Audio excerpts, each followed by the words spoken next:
तो आज हम आपको जीएसटी के बारे में बताने जा रहे हैं। सबसे पहले यह बताना चाहूँगा what is a GST. GST क्या है? जीएसटी गुड सर्विस टैक्स इसका पूर्ण रूप है, या एक प्रकार का इनडायरेक्ट टैक्स है जिसमें गुड्स का अर्थ होता है माल, सर्विस का अर्थ होता है सेवाएं तथा टैक्स का अर्थ होता है कर। माल का अर्थ जो व्यापारी जिस वस्तु का व्यापार करता है वही उस व्यापारी के लिए माल कहलाता है। सेवाएं सर्विस, ऐसी कंपनी जो केवल सेवा देने का कार्य करती है सर्विस कहलाती है। जैसा कि हम सभी जानते हैं कि व्यापार के क्षेत्र में उच्च स्तर पर 3 तरह की कंपनियां कार्य करती हैं। Number 1 manufacturing company, number 2 trading company, number 3 service provider company. तो हम बात करते हैं मैन्युफैक्चरिंग कंपनी की।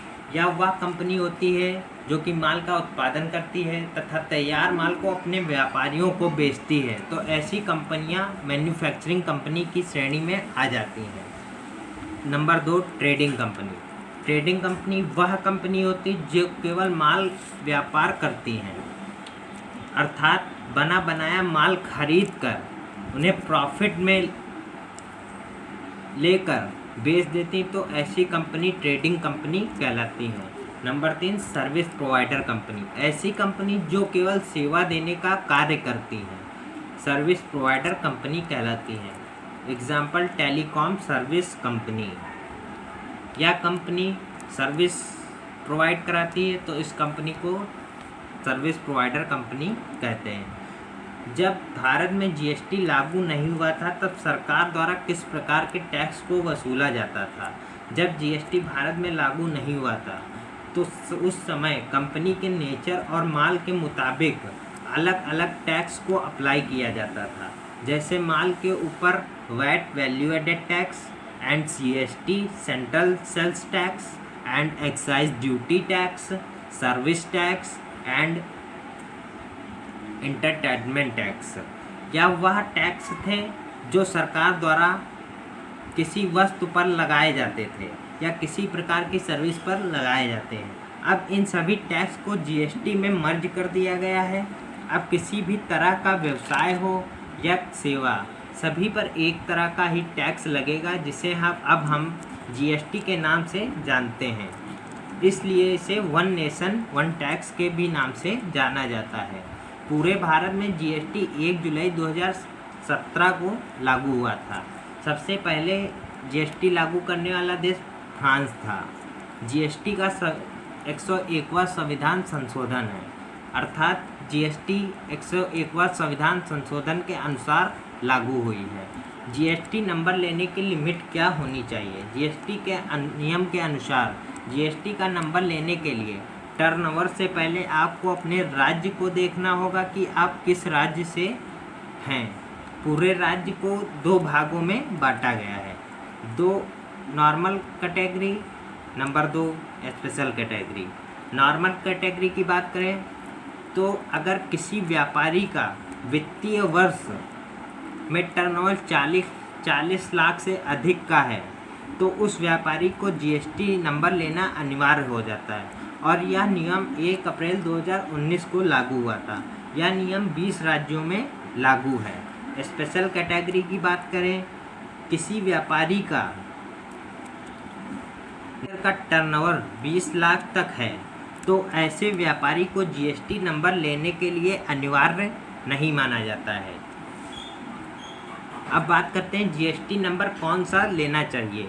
किसी व्यापारी को अपने व्यापार के मुताबिक जीएसटी में रजिस्ट्रेशन कराना चाहिए। जीएसटी का रजिस्ट्रेशन 2 तरह से किया जाता है। नंबर 1 कंपोजिशन स्कीम के द्वारा, नंबर 2 रेगुलर स्कीम के द्वारा। कंपोजिशन स्कीम की बात करें तो इस स्कीम में छोटे व्यापारी रजिस्टर्ड किए जाते हैं। जिन व्यापारियों का टर्नओवर 1.5 करोड़ से ज़्यादा नहीं है उन व्यापारियों को इस स्कीम में रजिस्टर्ड किया जाता है।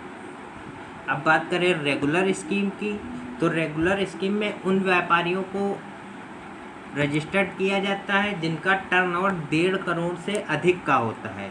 उन सभी व्यापारियों को इस स्कीम के तहत रजिस्टर्ड किया जाता है। अब बात करते हैं जीएसटी के प्रकार। How many type of GST. GST 4 प्रकार की होती है। यूजीएसटी, SGST, CGST, IGST. SGST state goods service tax, CGST central goods service tax, IGST integrated goods service tax, यूजीएसटी union territory goods service tax. अब बात करते हैं सीजीएसटी एंड एसजीएसटी की।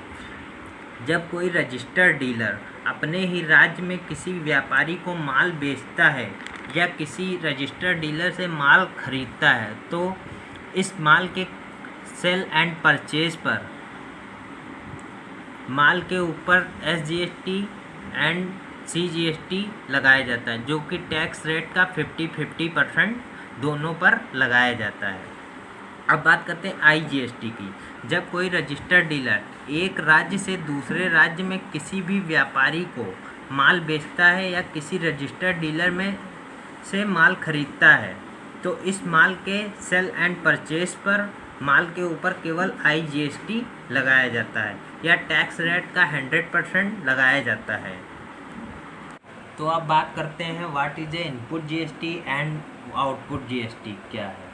Input GST, जब कोई व्यापारी किसी रजिस्टर्ड डीलर से या किसी व्यक्ति से टैक्सेबल आइटम या सर्विस को परचेज करता है तो इसके अगेंस्ट में वह जो टैक्स पे करता है इनपुट जीएसटी कहलाता है। अब बात करते हैं आउटपुट जीएसटी। जब कोई रजिस्टर्ड डीलर या पर्सन किसी भी पर्सन या कंपनी को कोई टैक्सेबल आइटम या सर्विस सेल करता है तो वह आउटपुट जीएसटी कहलाता है। थैंक्स।